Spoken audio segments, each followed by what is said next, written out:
తప్పిపోయిన కుమారుని నేనైతే, నా కొరకై నిరీక్షించే తండ్రి నా యేసు. చాలా మంది పిల్లలు ఇది గుర్తెరగాలి.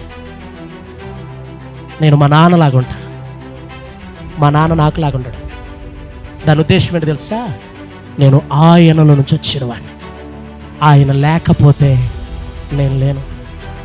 ఈరోజు ఈ ఫాదర్స్ డే రోజున స్టేటస్ పెడుతున్న ప్రతి వారు అది గుర్తెరుగు.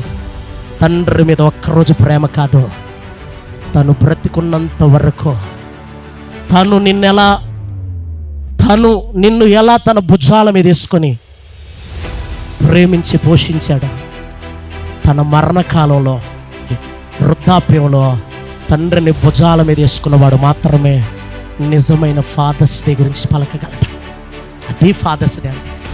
అంతేగాని ఒక స్టేటస్ పెట్టేసి హ్యాపీ ఫాదర్స్ డే అని చెప్పి నిజంగా మీ నాన్న మీద ప్రేమ లేకుండా, ఆయన ప్రేమించకుండా, ఆయనకు నచ్చినట్టుగా బ్రతకకుండా నేను నిన్ను ప్రేమిస్తున్నానని చెప్పి I love you my daddy, happy father's day అని చెప్పద్దు. మంచి కుమారుడు ఇస్సాకు మంచి కుమారుడు గనుకనే మంచి భర్త కాగలిగాడు. రెబ్కాకి మంచి భర్త కాగలిగాడు కనుకనే మంచి తండ్రి అయ్యాడు యాకోబుకి. ఏ కుమారుడైతే తన తల్లిదండ్రులకు మంచి కుమారుడు అవుతాడో తన పిల్లలకు మంచి తండ్రి కాగలుగుతాడు. That is the Father's day.